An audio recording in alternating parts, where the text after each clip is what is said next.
The View hosts have got themselves into hot water again after they did the very thing they purport to be against, undermining women's success. Joy Behar stunned viewers when she said Donald Trump's press secretary, 27-year-old Karoline Leavitt, only secured her position because of her good looks. I think she's probably been put in there because, according to Donald Trump, she's a 10. You know that's what it is. I want to be clear, though, it's not her first job. It was her first press briefing. She worked in the previous Trump administration. The comment was bizarre, especially coming from Joy Behar, who is as woke as they come, and positions herself as a champion of feminism.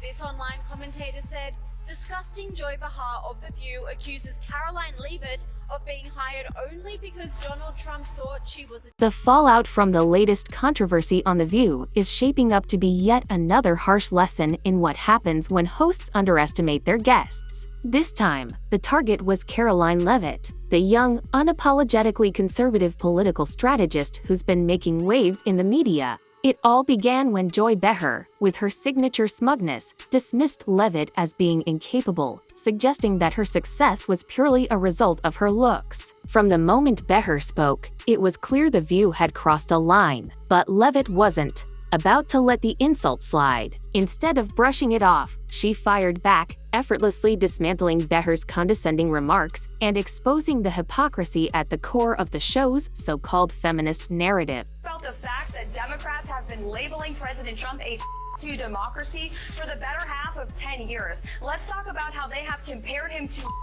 one of the worst mass in the history of the world, and that Kamala Harris and Joe Biden weaponized the court system and the justice system in this country against Donald Trump in an attempt to imprison him. He sat through a courthouse for 7 weeks this past year, and the Democrats were hoping he would go to jail for it. That is real political that has led to 2 heinous attempts on President Trump's life that, by the grace of God, he was able to escape, and he is here with us today. So yes, President Trump knows a little bit about political because he's experienced it himself. And talking about the tragic realities of war that Liz Cheney and her father Dick Cheney have got this country into is not political. It's talking about the reality of the foreign conflicts that the Washington, D.C. establishment have sold out young Americans to for decades. Instead of cowering in the face of predictable elitist snark, Leavitt did what many before her have failed to do. She fought back, and she did it with a powerful mix of intelligence, poise, and, most importantly, facts. From the moment Behar made her offhanded jab, Leavitt made it clear that her success wasn't about her looks, but the result of years of hard work, deep political insight, and a skill for effective communication traits that clearly made her a serious threat to The View's panel of self-proclaimed intellectuals. Leavitt wasted no time calling out the absurdity of reducing a woman's achievements to her appearance, especially coming from a show that endlessly preaches about empowering women. The hypocrisy was glaring. The View loves to present itself as a platform that uplifts women, but the moment a woman doesn't fall in line with their left-wing ideology,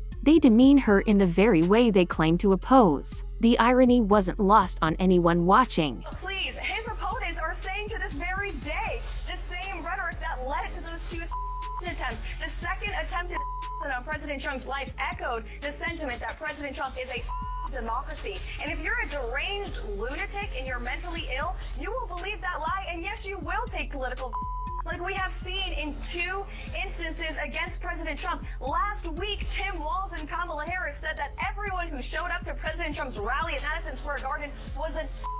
That's despicable, dangerous, divisive rhetoric that is spewed by the Democrat Party every single day. And I'm so sick and tired of the media pointing the finger at Donald Trump and saying that he is sowing division in this country. He is not. The media is for pushing hoaxes like the one that you all pushed today, and the Democrat Party is for pushing lies about him. But the good news is Americans don't buy it. And that's why today in 2024, President Trump is more popular than he has been since 2016, because people don't trust the media. Let's be honest, this wasn't just about Joy Behar's petty, offhanded comment. It was part of a much larger pattern. Every time a young, articulate conservative woman rises to prominence, the media makes a concerted effort to discredit her, whether it's Kayleigh McEnany, Sarah Huckabee Sanders, or even Elise Stefanik. The strategy is the same. When a woman doesn't fit their ideological mold, the media's go-to move is to paint her as unqualified, unserious, or merely eye candy for male colleagues. And that's exactly what The View tried to do here, lob a lazy, sexist attack, expecting it to land without consequence. But this time, it spectacularly backfired. Leavitt didn't just call out the double standard, she made sure to remind Beher and the rest of the panel that her position wasn't handed to her on a silver platter. She earned it through years of hard work and real competition in the political world. Unlike the hosts of The View, who've built their careers on talking over others and pandering to a bubble-wrapped audience that already agrees with them, Leavitt had to rise through the ranks, facing genuine scrutiny along the way. She also made sure to point out something they clearly overlooked. While they sit around gossiping and throwing petty insults at others, she's out there actively shaping political discourse and making a real impact. She's not just another talking head on a daytime talk show, she's contributing to the larger conversation. It didn't take long for the moment to go viral. Viewers from all political backgrounds flooded social media to call out The View for its blatant hypocrisy. Clips of Leavitt shutting down Beher's condescending remarks spread like wildfire, with people from all walks of life agreeing that not only was Beher's attack uncalled for, but it was also completely self-defeating. Even those who didn't necessarily agree with Leavitt politically couldn't deny that she'd exposed a huge flaw in The View's approach to discussing women in politics. Something yesterday that really pissed me off. And that was, she said, there will be no wokeness here. Oh, yeah. Let me explain something to you. Because without that wokeness, you might not have that job. Yeah. Because women were not invited to that table. Women were not invited to many tables in this nation. The reason we fought and busted our behinds to make sure that you didn't have to worry about this. And now to hear you talk about it and to hear anybody talk about the wokeness was put in place for a reason. Because black people couldn't get into colleges. The View loves to champion strong, independent women at least, as long as they fall within the network's narrow ideological boundaries. The second a woman refuses to align with their left-wing agenda, she's reduced to nothing more than a pretty face who doesn't belong at the table. And as if things couldn't get worse for The View, their attempt to embarrass Leavitt only ended up making them look downright foolish. Beher's snide comment didn't just come across as mean-spirited. It exposed a deep-seated insecurity within the panel. They couldn't debate Leavitt on the substance of her political views, so instead, they resorted to petty personal attacks. Rather than engaging with her ideas, they fixated on her appearance, which only made them look weak and petty. It was a classic case of projection. Instead of acknowledging that a young conservative woman had earned her place based on talent and merit, The View tried to spin a false narrative to fit their own worldview. Because women could not get into the colleges they wanted to go to. This is all women. Yeah. See, this is not black, Asian, this is all women. Women were not invited to this party. It was a man's world, and we busted our asses to make sure that this was a person's world. So please stop using that phrase and talk about, because you don't understand what you're saying.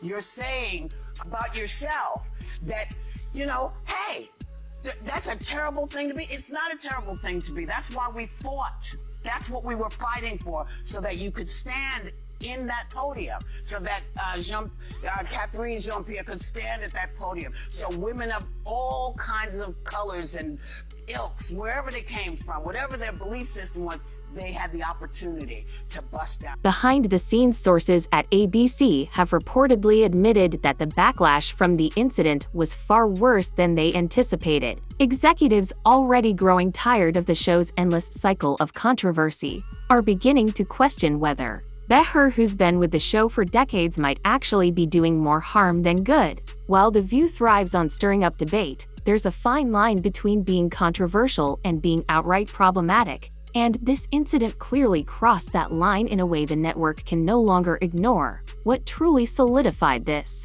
disaster, however, was how Leavitt handled the entire situation. She didn't whine or play the victim. Instead, she used the moment to prove exactly what she's made of. By standing her ground, speaking her truth, and showing everyone watching exactly why she belongs in the conversation. Leavitt turned the tables. This wasn't just a win for Leavitt, it was a lesson for The View and anyone who underestimates conservative women in politics. The narrative they've been pushing for years that these women are unqualified, shallow, or just there for show was completely dismantled in a single, unforgettable moment. The View may have thought they were silencing their guest, but in the end, they only amplified her voice louder than ever before.